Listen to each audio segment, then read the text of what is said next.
Hey guys, स्वागत है आपका मेडिकल जानकारी में। आज की इस वीडियो में हम बात करने वाले हैं एस्पिरिन मेडिसिन के बारे में।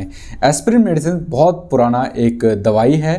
दर्द के लिए साथ ही साथ ये ब्लड क्लॉटिंग के लिए बहुत ज़्यादा यूज़ किया जाता है, यानी ये हार्ट के पेशेंट के लिए भी यूज़फुल होता है, लेकिन अर्थराइटिस जैसी कंडीशनों में भी इसको दिया जाता है। ये एक नॉन एस्टेरॉयडल एंटी इन्फ्लेमेटरी ड्रग्स होता है। ये आपको 75 mg, 150 mg, 325 mg और भी कई प्रकार के mg में देखने को मिल जाता है। अब इसका यूज़ क्या होता है, क्या इसका साइड इफ़ेक्ट्स होता है, डोजेस क्या होता है, सारी जानकारी जानेंगे इसी वीडियो में। तो लास्ट तक वीडियो को देखते रहिएगा। चैनल पर नए हो तो चैनल को सब्सक्राइब जरूर कर लीजिएगा। इसका जो ब्रांड नेम होता है वो आता है इको एस्पिरिन के नाम से। एस्पिरिन ही इसमें इंग्रेडिएंट्स होता है। इसका मोड ऑफ एक्शन किस प्रकार से काम किया जाता है, अब जैसे मैंने आपको बताया एंटी इन्फ्लेमेटरी ड्रग्स होता है, तो ये दर्द और सूजन के उन नेचुरल केमिकल्स को ब्लॉक कर देता है जिसकी वजह से दर्द बढ़ता है या जिसकी वजह से सूजन शरीर में आनी शुरू हो जाती है।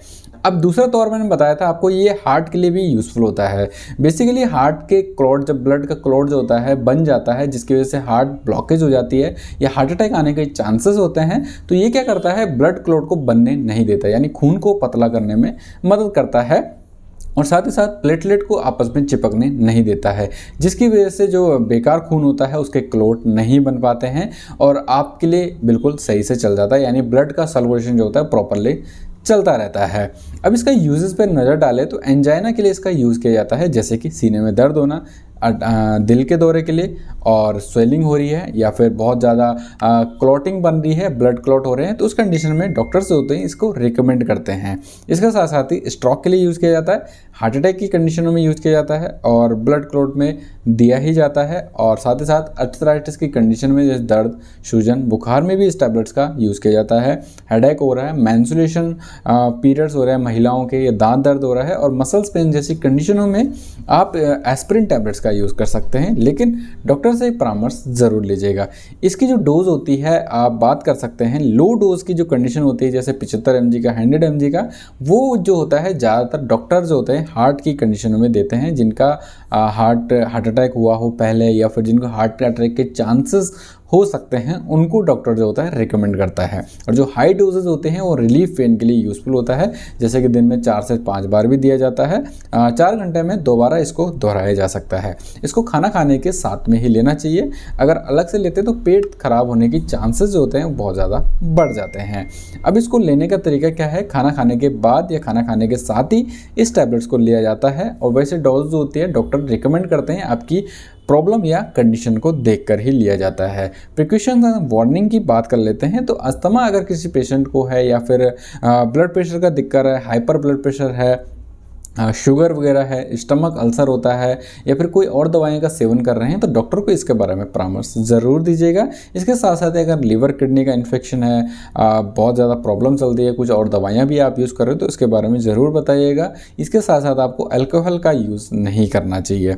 और साथ ही साथ अगर जैसे कि इससे क्या होता है कि अगर आप, क्योंकि ये खून को पतला करने में मदद करता है, तो कभी अगर आप जैसे सेविंग कर रहे हो या नेल कटर से काट रहे हो, निकुली चीज़ अगर आपके हाथ पैरों में लग जाती है तो ब्लड जो होता है वो ज़्यादा निकल सकता है, तो इसलिए थोड़ा सावधानी पूर्वक अपने काम रखिएगा। इसको लेने से चक्कर आना, नींद आना या फिर फोकसिंग में प्रॉब्लम हो सकती है।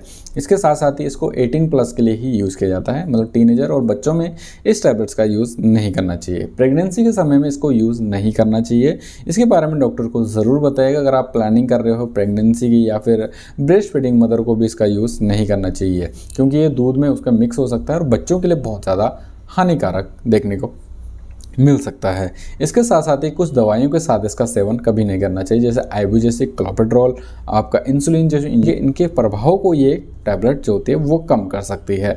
इसके कुछ साइड इफ़ेक्ट्स आपको देखने को मिल सकते हैं, लेकिन ये शॉर्ट टर्म के लिए होते हैं। जब तक आपकी बॉडी इसके साथ एडजस्ट नहीं होते तो अपना आप ही ठीक भी हो जाते हैं, जैसे कि सीने में जलन होना, पेट खराब होना, उल्टी, जी में चलाना, आपका इजीली ब्लीडिंग होना, मतलब जैसे कि यूरिन के रास्ते ब्लीडिंग हो सकती है, नोज़ के ब्लीडिंग हो सकती है, गुदा मार्ग से खून आना, जैसे कि 2-4 दिन के लिए हो सकता है। अगर आपको ज़्यादा लंबे समय तक ये प्रॉब्लम रहे तो डॉक्टर को कंसल्ट करें और दवाई को बंद कर दीजिएगा। अब इसका जो डोज मैंने आपको बताया है लो डोज के लिए, वो हार्ट अटैक के पेशेंटों को लिए दिया जाता है। 75 और 100 mg। और पेन के लिए भी आप इसको हाई डोज में ले सकते हो। तो नॉर्मली इसको दिन में एक बार ही लिया जाता है। जो लो डोज होती है, जो जिनको हार्ट अटैक की शिकायत होती है, एंजाइना की दिक्कत होती है या स्ट्रोक की प्रॉब्लम हो सकती है, उनको एक ही टाइम इसको सजेशन किया जाता है। लेकिन जो पेन के लिए लेते हैं उसको 2 से 3 बार तक उन पेशेंटों को ये दिया जाता है। मेडिकल्स में भी इजीली मिल जाती है और काफ़ी ज़्यादा सस्ती टैबलेट होती है। आप मान लीजिएगा 150 mg की जो टैबलेट आती है वो लगभग 10 रुपये की होती है और 75 की आपको 5 रुपये की टैबलेट 10 गोली मिल जाती है। इकोस्प्रिन के नाम से काफ़ी ज़्यादा ब्रांड मिल जाता है। और इकोस्प्रिन एवी भी आता ही, जिसमें अटोरवासार्टिन होता है, वो दवाई अलग होती है। वो कोलेस्ट्रॉल वगैरह के लिए यूज़फुल होता है ज़्यादातर। वैसे तो उसका वही काम है कि कोलेस्ट्रॉल लेवल को कम करता है और आपके ब्लड सर्कुलेशन को सही रखने में मदद करता है।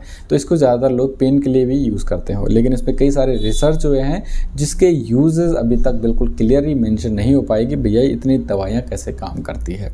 तो गाइज़ ये था कुछ इकोस्प्रिन या कहें तो एस्प्रिन मेडिसिन के बारे में कंप्लीटली जानकारी। वीडियो अच्छा लगा तो लाइक करें, चैनल पर नए हो तो चैनल को सब्सक्राइब ज़रूर कर लीजिएगा, वीडियो को ज़्यादा से ज़्यादा लोगों को साथ शेयर करें। मिलते हैं अपने नेक्स्ट वीडियो के साथ। Okay bye, tata, thank you for watching.